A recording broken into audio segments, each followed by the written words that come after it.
ಎಲ್ಲ ವೀಕ್ಷಕರಿಗೆ ಮತ್ತೊಮ್ಮೆ ಸ್ವಾಗತ. ನೀವು ನೋಡ್ತಾ ಇರೋದು ಕೃಷಿ ಕಲ್ಯಾಣ ರೈತರ ಏಳಿಗೆ ನಮ್ಮ ಗುರಿ ವಾಹಿನಿ. ವೀಕ್ಷಕರೇ, ನೀವು ನಮ್ಮ ಹಿಂದಿನ ಸಂಚಿಕೆ ನೋಡಿದರೆ ಅದರಲ್ಲಿ ನಾವು ನಾನಾ ರೀತಿಯ ಗಿಡಗಳ ಕಸಿಯನ್ನು ಯಾವ ರೀತಿಯಾಗಿ ಮಾಡಬೇಕು ಅನ್ನೋದನ್ನು ಹಾಕಿದ್ದೇವೆ. ಅದರಲ್ಲಿ ಪೇರಳೆ ಕಸಿ ಹಾಕಿದ್ದೇವೆ, ಹಲಸಿನ ಕಸಿ ಹಾಕಿದ್ದೇವೆ, ಮಾವಿನ ಕಸಿ ಹಾಕಿದ್ದೇವೆ, ಮತ್ತು ಅಂಜೀರ ಹಣ್ಣಿನ ಕಸಿಯ ಬಗ್ಗೆ ಹಾಕಿದ್ದೇವೆ. ಇನ್ನು ನಾನಾ ರೀತಿಯ ಬೆಳೆಗಳ ಕಸಿಯ ಬಗ್ಗೆ ಮಾಹಿತಿಯನ್ನು ಹಾಕಿದ್ದೇವೆ. ಹಾಗೆ ಕೂಡ ನಮ್ಮ ಬದನೆ ಗಿಡದ ಕಸಿಯ ಬಗ್ಗೆ ಕೂಡ ಮಾಹಿತಿ ಹಾಕಿದ್ದೇವೆ. ಇದು ಕೂಡ ನಮ್ಮದು ನಾವೇ ಕಸಿ ಮಾಡಿರುವಂಥ ಒಂದು ಬದನೆ ಗಿಡ. ಈ ಬದನೆ ಗಿಡಗಳ ಕಸಿಯ ಬಗ್ಗೆ ಕೂಡ ಮಾಹಿತಿಯನ್ನು ನಾವು ಹಾಕಿದ್ದೇವೆ. ಅಂದರೆ ಹಿಂದಿನ ಸಂಚಿಕೆ ನಾವು ಬದನೆ ಗಿಡದ ವಿ ಸೆಕ್ಷನ್ ಗ್ರಾಫ್ಟಿಂಗ್ ಹೇಗೆ ಮಾಡಬೇಕು ಅನ್ನೋದನ್ನು ಹಾಕಿದ್ದೇವೆ.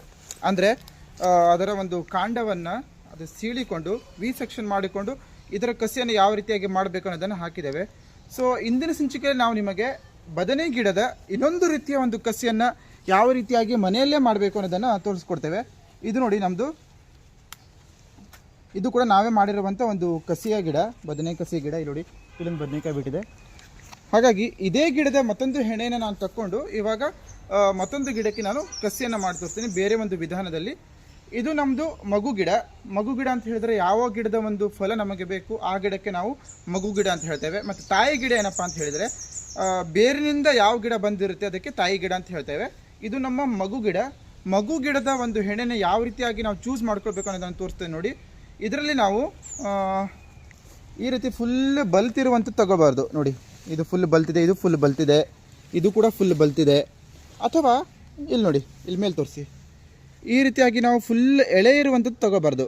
ನಾವು ಯಾವ ರೀತಿ ತಗೋಬೇಕು ಅಂತ ಹೇಳಿದರೆ ಆ ಕಡೆ ಎಳೆದು ಅಲ್ಲ, ಈ ಕಡೆ ಬಲ್ತಿದ್ದು ಅಲ್ಲ, ಆ ರೀತಿಯ ಒಂದು ಹೆಣೆ ನಾವು ಚೂಸ್ ಮಾಡ್ಕೋಬೇಕು. ಇದರಲ್ಲಿ ನಾನು ಇವಾಗ ನೋಡಿ ಚೂಸ್ ಮಾಡ್ತೇನೆ ಯಾವ ರೀತಿ ಹೆಣೆ ಅಂತ ನೀವು ನೋಡಿ ಸರಿಯಾಗಿ.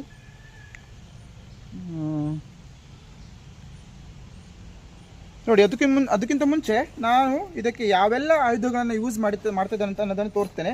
ಮನೆಯಲ್ಲಿ ಇರುವಂತಹ ಸಾಧಾರಣ ವಸ್ತುಗಳನ್ನು ಬಳಸಿಕೊಂಡು ನಾನು ಈ ಕಸಿಯನ್ನು ಹೇಗೆ ಮಾಡಬೇಕಂತ ತೋರಿಸ್ತೇನೆ. ಇದರಿಂದ ಮನೆಯಲ್ಲಿರುವ ಗೃಹಿಣಿಯರು, ಮಕ್ಕಳು ಯಾರು ಬೇಕಾದರೂ ಮಾಡ್ಬೋದು. ನೋಡಿ, ನಾನು ತೊಗೊಂಡಿರೋದು ಒಂದು ಬ್ಲೇಡು, ಹಾಗೆ ಕೂಡ ಇಲ್ಲಿ ನೋಡಿ ಒಂದು ಸಾಮಾನು ತಂದಿರುವಂಥ ಒಂದು ಕವರು ಕೊಟ್ಟೆ, ಮತ್ತು ಅಮೆಝಾನಿಂದ ನಾವು ಆರ್ಡರ್ ಮಾಡಿದವಾಗ ಬಂದಿರುವಂಥ ಪ್ಯಾಕ್ ಆಗಿ ಬಂದಿರುವಂಥ ಒಂದು ಕವರ್ನ ಒಂದು ಸ್ಟ್ರಿಪ್ಪನ್ನು ಕಟ್ ಮಾಡ್ಕೊಂಡಿದ್ದೇನೆ. ಇದಿಷ್ಟನ್ನು ಬಳಸಿಕೊಂಡು ಇವತ್ತು ನಾವು ಕಸಿ ಮಾಡೋಣ. ನೋಡಿ, ಇದೇ ಬ್ಲೇಡಿಂದ. ನೀವು ಬ್ಲೇಡ್ ತೊಗೋಬೇಕಂತ ಇಲ್ಲ, ನಿಮ್ಮ ಮನೆಯಲ್ಲಿ ಚಾಕು ಇದ್ದರೆ ನೀವು ಚಾಕುವನ್ನು ಕೂಡ ಯೂಸ್ ಮಾಡ್ಕೋಬೋದು, ಆದರೆ ಫುಲ್ ಶಾರ್ಪಾಗಿರಬೇಕು. ನೋಡಿ, ಇದು ಬ್ಲೇಡನ್ನು ನಾನು ಹೊಸ ಬ್ಲೇಡ್ ತೊಗೊಂಡಿದ್ದೇನೆ. ಮಳೆ ಬರಲಿಕ್ಕೆ ಸ್ಟಾರ್ಟ್ ಆಯಿತು ನೋಡಿ. ಫಸ್ಟು ಬೇಗ ಬೇಗ ನೋಡ್ಕೊಂಡು ಬಿಡಿ. ನೋಡಿ, ಈ ರೀತಿಯಾಗಿ ಎಳೆದು ಅಲ್ಲ ಮತ್ತು ಬಲ್ತಿದ್ದು ಅಲ್ಲ, ಆ ರೀತಿಯ ಒಂದು ಹೆಣೆನ ನಾನು ಕಟ್ ಮಾಡ್ಕೊಳ್ತೇನೆ. ಪಟ್ಟಂತ ಕಟ್ ಮಾಡ್ಕೊಳ್ತೇನೆ. ಮಳೆ ಬರ್ತಾ ಇದೆ.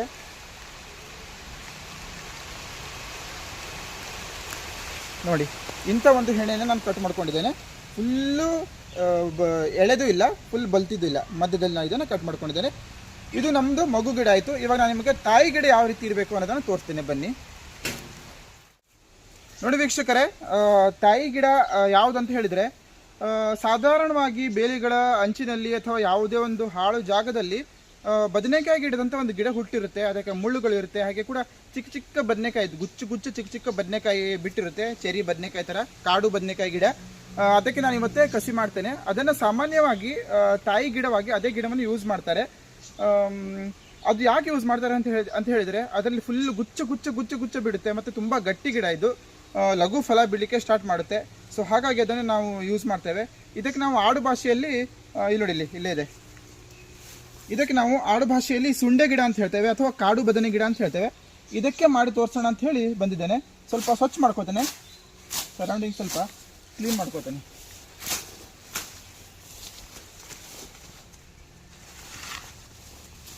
ನಮ್ಮ ತೋಟದಲ್ಲಿ ಸೊಳ್ಳೆಗಳು ತುಂಬ ಇದೆ. ಹಾಗಾಗಿ ತೋಟಕ್ಕೆ ಬರುವಾಗ ನಾವು ಹ್ಯಾಂಡ್ ಗ್ಲೌಸ್ ಎಲ್ಲ ಹಾಕ್ಕೊಂಡು ಬರ್ತೇವೆ, ಇಲ್ಲಾಂದರೆ ಕಚ್ಚಿ ಮಾಡಿಬಿಡುತ್ತೆ. ಈ ರೀತಿಯಾಗಿ ಕ್ಲೀನ್ ಮಾಡ್ಕೊಂಡಿದ್ದೇನೆ.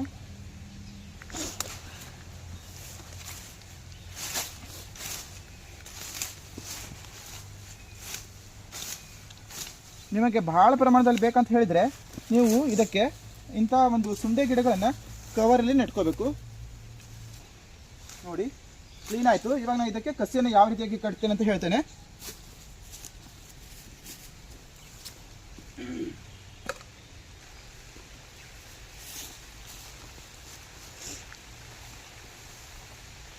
ವೀಕ್ಷಕರೇ, ಈ ಕಸಿಯನ್ನು ಮಾಡಲಿಕ್ಕೆ ಕ್ಲೀನ್ಲಿನೆಸ್ ತುಂಬ ಮೇನ್ ಇಂಪಾರ್ಟೆಂಟು. ಫುಲ್ಲು ಕ್ಲೀನ್ ಆಗಿರಬೇಕು ಕೈಗಳು.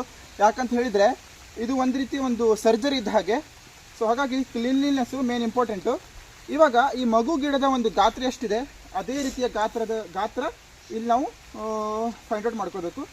ಇದು ಹೆಚ್ಚು ಕಡಿಮೆ ಒಂದೇ ರೀತಿ ಗಾತ್ರ ಇದೆ. ನೋಡಿ, ಹತ್ರ ಬನ್ನಿ. ನೋಡಿ, ಎರಡು ಒಂದೇ ರೀತಿ ಗಾತ್ರ ಇದೆ. ಸೊ ಹಾಗಾಗಿ ನಾನು ಇಂಥ ಭಾಗದಲ್ಲಿ ಮಾರ್ಕ್ ಮಾಡ್ಕೋತೇನೆ. ನೋಡಿ, ಇಲ್ಲಿ ಕಟ್ ಮಾಡ್ಕೋತೇನೆ. ನಾನು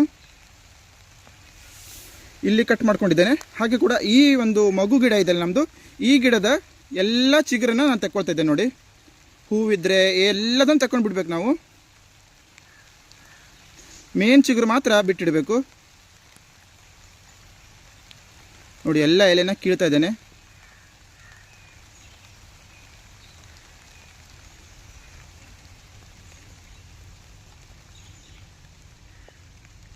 ನೋಡಿ, ಎಲ್ಲದನ್ನು ಕಿತ್ತು ಈ ಮೇನ್ ಚಿಗುರು ಮಾತ್ರ ನಾನು ಬಿಟ್ಟಿಟ್ಟಿದ್ದೆ. ಇವಾಗ ಇದಕ್ಕೆ ಏನು ಮಾಡಬೇಕು ಅಂತ ಹೇಳಿದರೆ, ನೋಡಿ, ಇವಾಗ ಏನು ಮಾಡಬೇಕಂತ ಹೇಳಿದರೆ, ನಾನು ಆವಾಗ ಇದನ್ನು ವಿ ಶೇಪಲ್ಲಿ ಈ ಥರ ಮಧ್ಯದಲ್ಲಿ ಸೀಳಿಕೊಂಡು ಓಪನ್ ಮಾಡಿ ಅದನ್ನು ಇದರೊಳಗೆ ಹೊಗ್ಸಿ ತೋರಿಸಿದ್ದೆ ವಿ ಸೆಕ್ಷನಲ್ಲಿ. ಇಲ್ಲಿ ನಾನು ಏನು ಮಾಡ್ತೇನೆ ಅಂತ ಹೇಳಿದರೆ, ನೋಡಿ, ಈ ರೀತಿಯಾಗಿ ಅರ್ಧಕ್ಕೆ ಕಟ್ ಮಾಡ್ಕೊಳ್ತೇನೆ. ನೋಡಿ, ಅರ್ಧದಲ್ಲಿ ಕಟ್ ಮಾಡಿಕೊಂಡು, ನೋಡಿ, ಈ ರೀತಿ ಅರ್ಧ ಕಟ್ ಮಾಡ್ಕೊಳ್ತೇನೆ. ನಂತರ ಹೀಗೆ ಇಲ್ಲಿಂದ ಈ ರೀತಿಯಾಗಿ ಸೀಳ್ತೇನೆ. ನೋಡಿ, ಜೋಪಾನವಾಗಿ ಈ ರೀತಿಯಾಗಿ ಸೀಳಬೇಕು.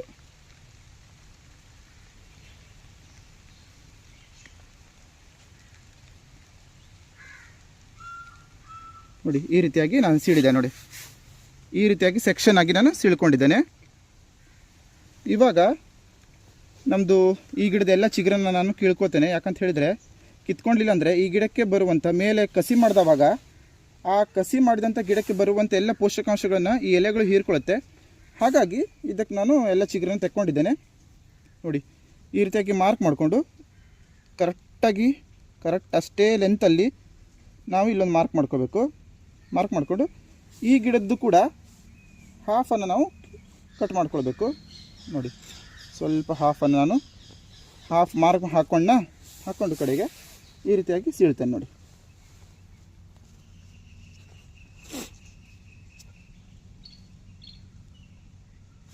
ನೋಡಿ, ಸೀಳ್ಕೊಂಡಾಯ್ತು. ಇವಾಗ ಏನು ಮಾಡ್ತೇನೆ ಅಂತ ಹೇಳಿದರೆ, ನೋಡಿ, ಈ ಸ್ಟ್ರಿಪ್ಪನ್ನು ತಗೊಳ್ತೇನೆ. ನಾನು ಮನೆಯಲ್ಲೇ ಮಾಡ್ಕೊಂಡು ಬಂದಿರುವಂಥ ಈ ಸ್ಟ್ರಿಪ್ಪನ್ನು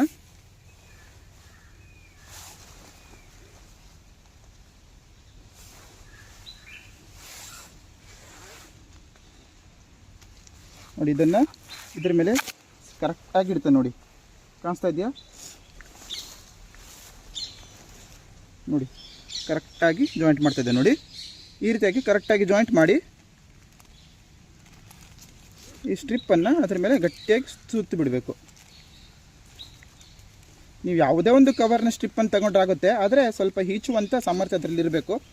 ಆ ರೀತಿಯಾದಂಥ ಒಂದು ಸ್ಟ್ರಿಪ್ಪನ್ನು ತಗೊಂಡ್ರೆ ತುಂಬ ಈಸಿ ಆಗುತ್ತೆ ನಿಮಗೆ.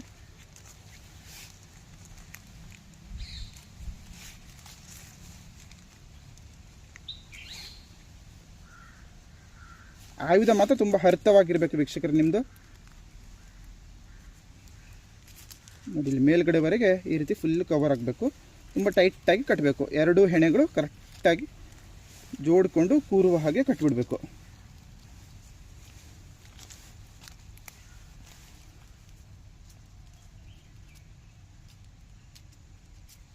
ಇದು ತುಂಬ ಈಸಿಯೆಸ್ಟ್ ಮೆಥಡ್ ಇದು. ಈ ರೀತಿ ನೀವು ಕಸಿ ಮಾಡಿದರೆ ಯಾವತ್ತೂ ನಿಮ್ಮ ಕಸಿ ಫೇಲ್ ಆಗೋದಿಲ್ಲ. ಸೊ ಆವಾಗ ಈ ರೀತಿಯಾದಂಥ ಕವರ್ಗಳನ್ನು ಇದರ ಮೇಲೆ ಮುಚ್ಚಿಬಿಡಬೇಕು. ಈ ಕವರ್ಗಳನ್ನು ಯಾಕೆ ಮುಚ್ಚಬೇಕು ಅಂತ ಹೇಳಿದರೆ ವೀಕ್ಷಕರೇ, ಇದಕ್ಕೆ ಯಾವುದೇ ರೀತಿಯ ಡೈರೆಕ್ಟ್ ಬಿಸಿ ಗಾಳಿ ತಾಗಬಾರ್ದು ಅಥವಾ ಇದಕ್ಕೆ ಒಣದಾಗಿರಬಾರ್ದು. ಇದು ಸ್ವಲ್ಪ ಅದರ ಒಳಗೆ ನೀರಿನ ಅಂಶ ಸ್ವಲ್ಪ ಇರಬೇಕು. ನೋಡಿ, ಈ ರೀತಿಯಾಗಿ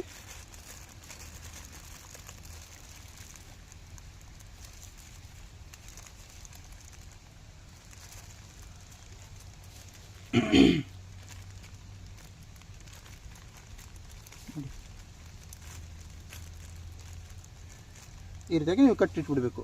ಈ ಕವರನ್ನು ಒಂದು 8 ರಿಂದ 10 ದಿನಗಳವರೆಗೆ ಈ ಕವರ್ನ ಕಟ್ಟಿ ಹಾಗೆ ಇಡಬೇಕು. ಕ್ರಮೇಣ ಒಂದು 15 ರಿಂದ 20 ದಿನಗಳ ನಂತರ ಇದು ತಾನಾಗೆ ಕೂಡ್ಕೊಂಡಿರುತ್ತೆ. ಅದರ ನಂತರ ನೀವು ಇಲ್ಲೇನು ಕಟ್ಟು ಇದೆ ಇಲ್ಲಿ ನೋಡಿ, ಈ ಕಟ್ಟಿರ್ತಾರಲ್ಲ, ಈ ಕಟ್ಟನ ಕಡೆಗೆ ನೀವು ಒಂದು 20 ದಿನಗಳ ನಂತರ ಆ ಕಟ್ಟನ್ನು ನೀವು ಬಿಚ್ಚಬಹುದು ಆರಾಮಾಗಿ. ಅಲ್ಲಿಗೆ ನಮ್ಮ ಒಂದು ಕಸಿ ಫುಲ್ ಸಕ್ಸಸ್ ಆಗಿಬಿಡುತ್ತೆ ನೋಡಿ. ಇದರೊಳಗೆ ಕ್ರಮೇಣ ನೀರು ತುಂಬಿಕೊಂಡು ಮಾಯಿಶ್ಚರ್ ಹಾಗೇ ಇರುತ್ತೆ. ಸೊ ಇದು ನಮ್ಮದು ಸಕ್ಸಸ್ಫುಲ್ ಆಗುತ್ತೆ.